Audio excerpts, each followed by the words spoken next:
SCP-035 is to be contained within a steel, iron, and lead-shielded room at all times. Doors are to be triple locked at all times, with the exception of allowing personnel in or out. No fewer than 2 armed guards are to be posted at any time. Guards must remain outside at all times and are not allowed within the containment room under any circumstances. SCP-035 appears to be a white porcelain tragedy mask. A highly corrosive and degenerative viscous liquid constantly seeps from its eye and mouth holes, and anything coming into contact with this substance slowly decays over a period of time until it has decayed completely into a pool of the original contaminant. The origin of the liquid is unknown. Conversations with SCP-035 have proven to be informative. Researchers have learned details about other SCP objects and history in general, as SCP-035 claims to have been at many momentous events. SCP-035 displays a highly intelligent and charismatic personality, being both amiable and flattering to all those who speak with it. It comes across as highly intelligent and appears to have a photographic memory. However, psychological analysis has revealed SCP-035 to possess a highly manipulative nature, capable of forcing sudden and profound changes to an interviewer's psychological state. SCP-035 has proven to be highly sadistic and can transform individuals into near mindless servants with linguistic persuasion alone.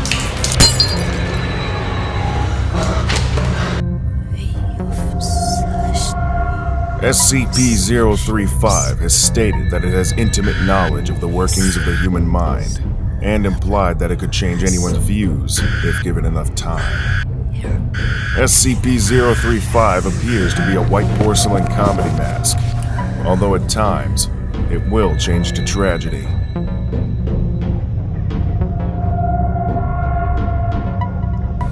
In these events, all existing visual records, such as photographs and video footage, automatically change to reflect its new appearance.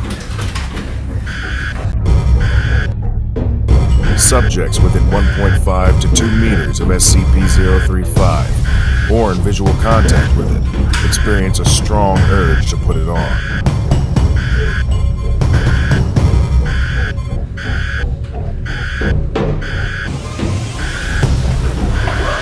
When SCP-035 is placed on the face of an individual, an alternate brainwave pattern from SCP-035 overlaps that of the original host, effectively snuffing it out and causing brain death to the subject.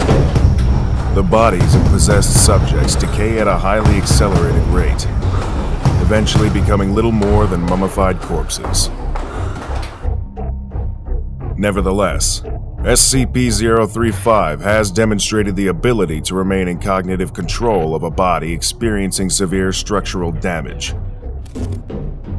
even if the subject's body literally decays to the point where motion is not mechanically possible.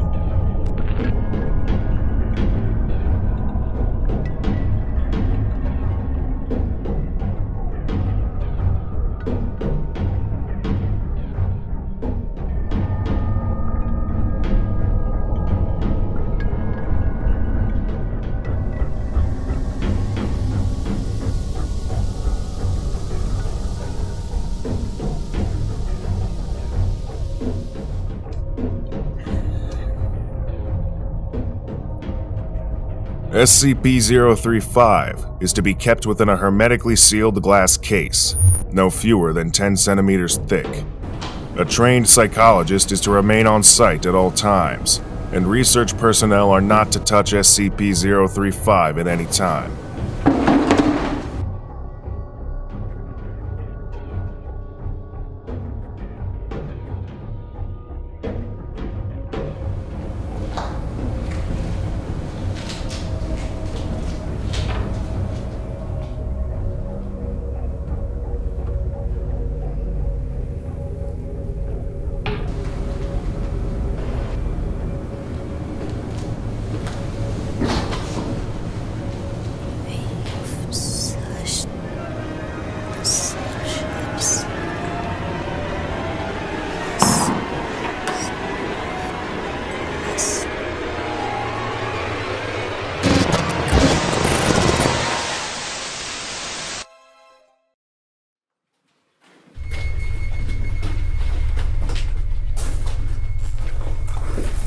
Item number, SCP-173. Object class, Euclid.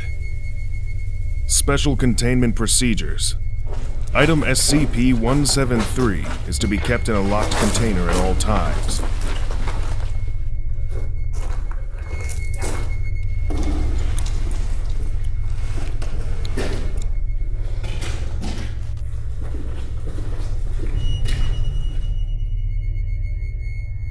When personnel must enter SCP-173's container, no fewer than 3 may enter at any time.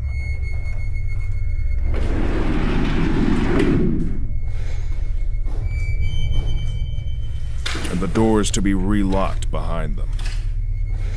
At all times, 2 persons must maintain direct eye contact with SCP-173 until all personnel have vacated and relocked the container. Moved to Site 19 in 1993. The origin of the object, as of yet, unknown. SCP-173 is constructed from concrete and rebar, with traces of Krylon brand spray paint. The reddish-brown substance on the floor is a combination of feces and blood.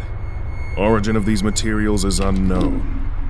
The enclosure must be cleaned on a bi-weekly basis. Personnel assigned to enter the container are instructed to alert one another before blinking.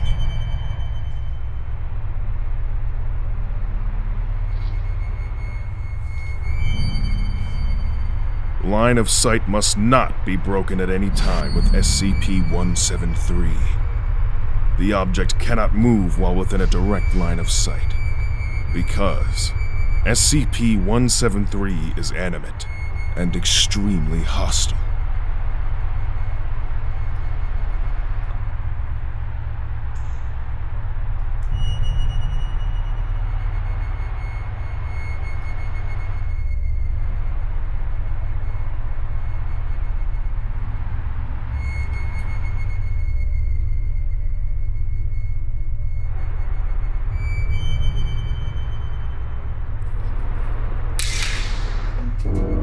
Object is reported to attack by snapping the neck at the base of the skull,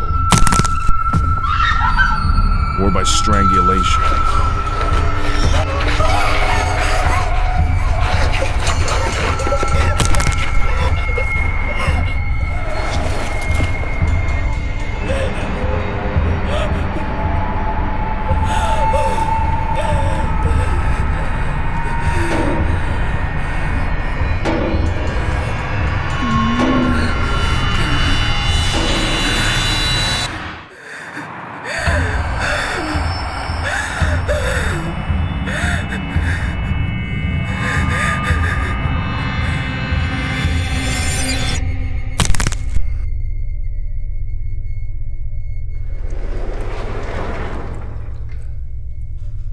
In the event of an attack, personnel are to observe Class 4 hazardous object containment procedures.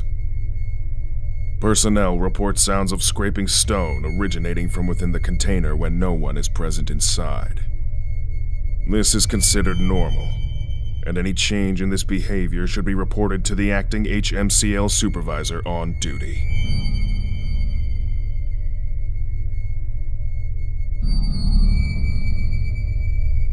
Item number, SCP-173. Object class, Euclid. End of file.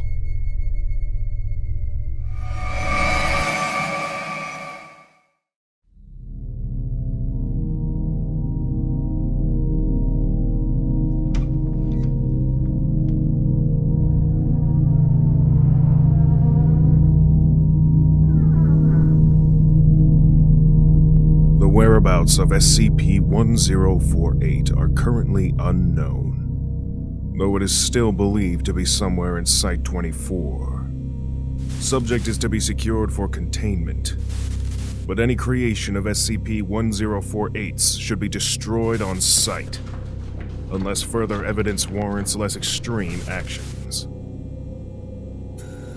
No teddy bears are to be allowed in Site-24 to prevent any confusion or mistaken identity. Any object that resembles a teddy bear is to be reported to the security team immediately. This is not a joke. We have no idea what SCP-1048's full capabilities are. Who knows how many of the damn things are out there by now? Quote by Dr. Carve.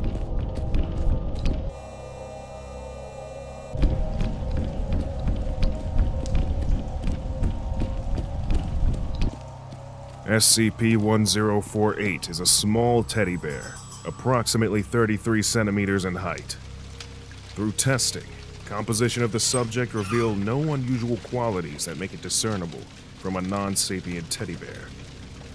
Subject is capable of moving of its own accord and can communicate through a small range of gestures. The subject regularly shows affection to individuals in ways found endearing by most people. Affection is usually given in the form of a hug to the lower leg, but subject has also been observed dancing, jumping in place, and in 2 separate events it has even drawn childlike pictures for janitorial staff. All Foundation personnel that have interacted with the subject have responded positively to its affection, even D-Class with normally sociopathic tendencies. Attempts at direct communication with SCP-1048 have not been considered successful. Though it is capable of simple gestures to indicate a yes or no answer, it will often not react to lines of questioning concerning its nature and where it originated from. It is not known if this is because SCP-1048 simply does not know the answers, or because it does not want to answer.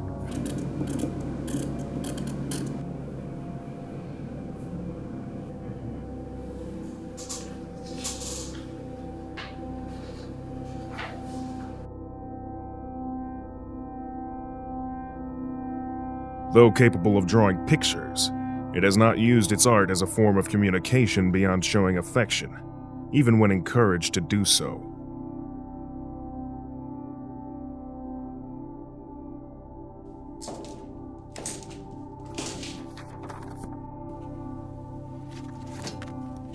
The more anomalous behavior of SCP-1048 was not observed until approximately 7 months after it was originally secured.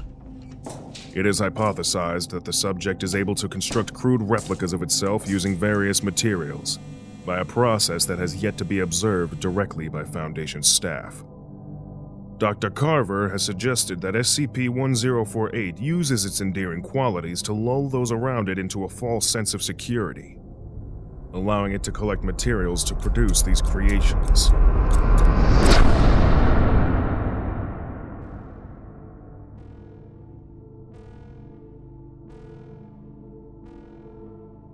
Currently, there are 3 known creations of SCP-1048, designated SCP-1048-A, SCP-1048-B, and SCP-1048-C. The nature of these creations has been in stark contrast to SCP-1048's general behavior, as all have exhibited extreme violence towards humans.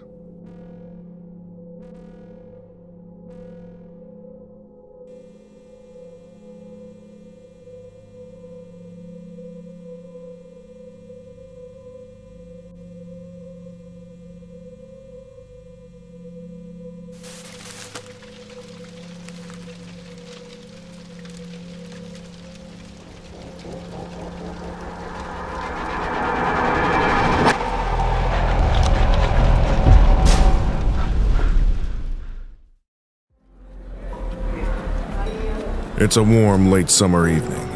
3 girls are out for a night on the town. Everything seems normal, and the girls are hoping to have a fun time.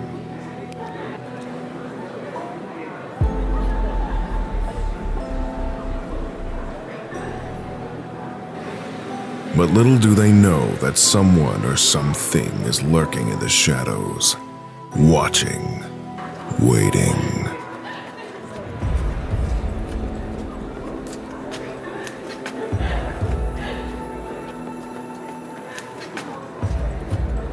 SCP-049 is a humanoid, roughly 1.9 meters in height, which bears the appearance of a plague doctor.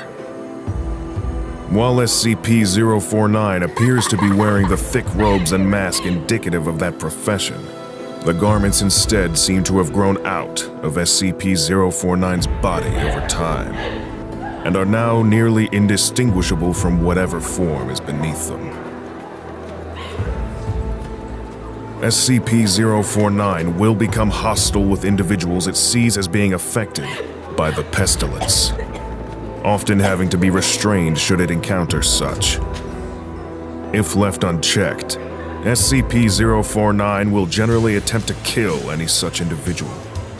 SCP-049 is capable of causing all biological functions of an organism to cease through direct skin contact.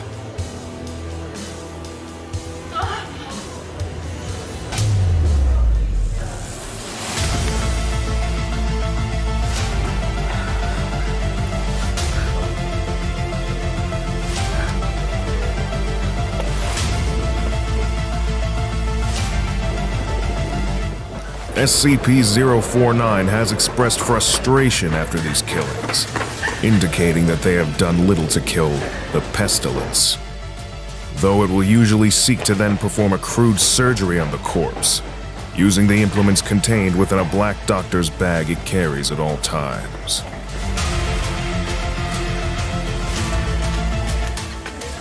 While these surgeries are not always successful, they often result in the creation of instances of SCP-049-2. SCP-049-2 instances are reanimated corpses that have been operated on by SCP-049. These instances do not seem to retain any of their prior memories or mental functions, and they can become extremely aggressive if provoked, or if directed to by SCP-049. Despite these alterations, SCP-049 often remarks that the subjects have been cured. SCP-049 has spent a considerable amount of time studying and performing surgery on various mammalian corpses. SCP-049 will routinely spend several days performing surgery, and then spend several more days documenting its findings in a thick leather journal stored within its doctor's bag. SCP-049 will often seek to share its findings.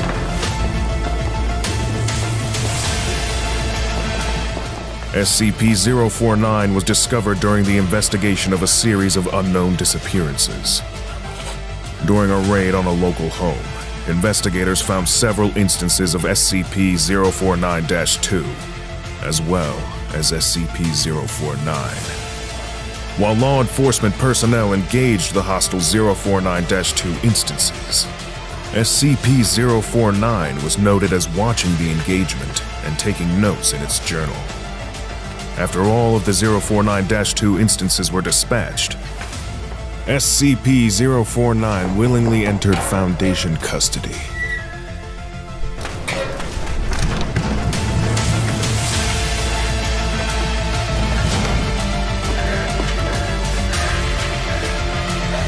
SCP-049 is contained within a standard secure humanoid containment cell in Research Sector 02 at Site 19. The following is from the 049 Incident Report. Quote, "Living human subjects are the only way to proceed forward, I have decided. I have gleaned all I can from corpses. My desires turn towards tending to those still living who suffer from the disease."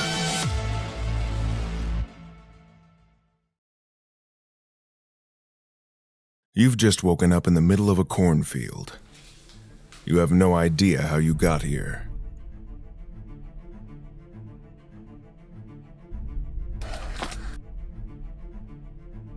What's that? You notice something rustling in the corn behind you. Run!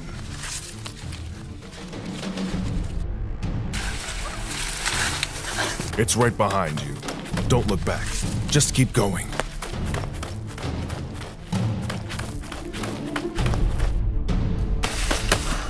You've made it. You've just reached safety.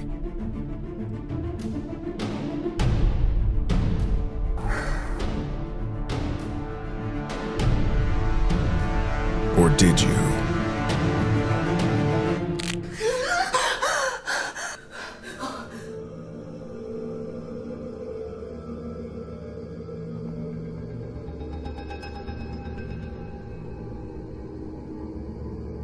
Special Containment Procedures. All instances of SCP-1498 are to be held in standard containment chambers, located within Site-77. One technician is to be on hand to answer any calls placed to SCP-1498.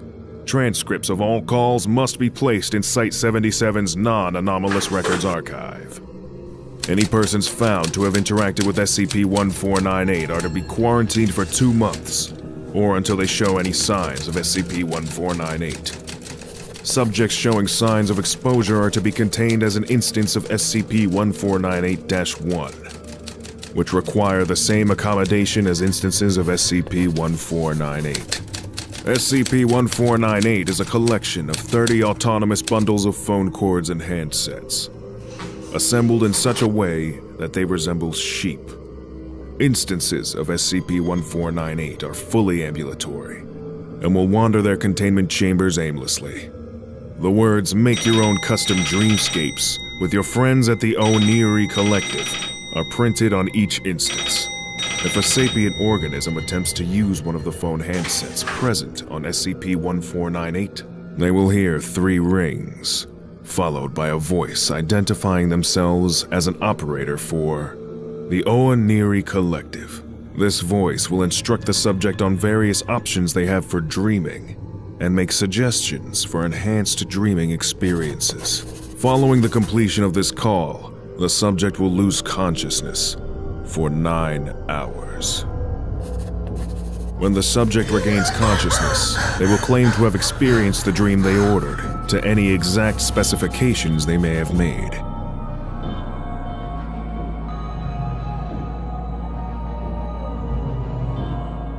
Subjects may express a desire to continue using SCP-1498's effect, or attempt to reuse it immediately.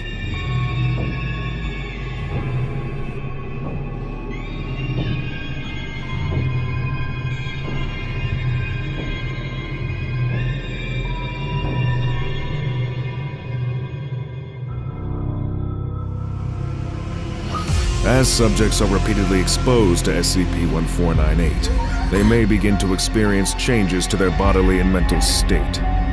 Subjects affected by SCP-1498 will express a desire to sleep as frequently as possible, preferring the use of SCP-1498 if they are able to. While asleep, portions of the subject's cranium and skull will be replaced with portions of telephones similar to those found on SCP-1498.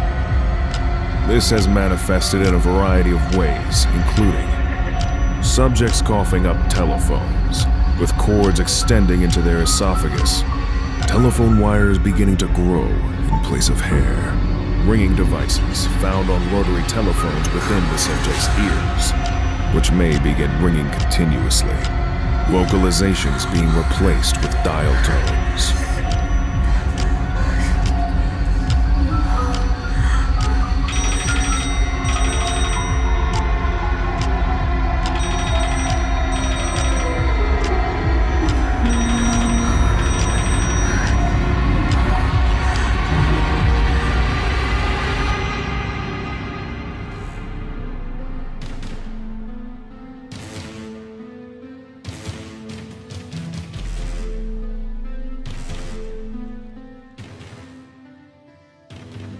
SCP-1498 was recovered on 9/18/1965 from an abandoned office complex in Miami, Florida, USA.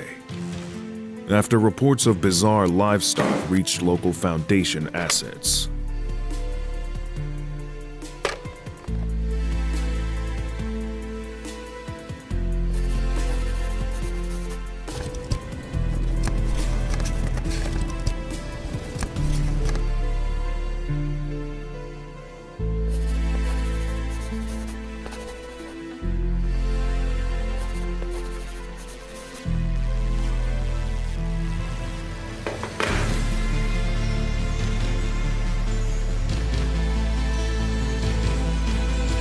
When Foundation agents entered the building, they discovered the SCP-1498 instances, one bedroll, approximately half a ton of rotary telephone components,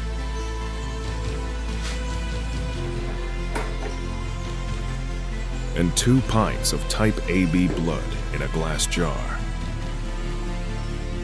In addition, one pajama onesie, well worn, was discovered folded at the bedroll. Testing has shown several months' worth of sweat and body oils soaked into the fabric.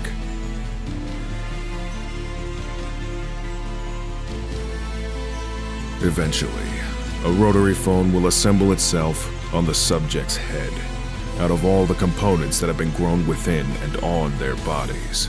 As of 11/14/1965, SCP-1498 has been classified as Euclid. End of file.